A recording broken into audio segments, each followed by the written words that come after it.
Muna mo adri guys. Laga ni mga tuan guys. Pag kinabangay gid ni guys. Kalipay o kasakit amo adri guys. Nadili ko na to.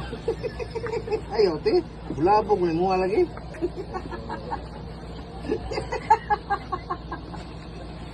Sige guys, salamat kayo guys. Salamat sa inyong support guys. Lipay niyo ko guys. Huwag na mo perminti sa akong comment section.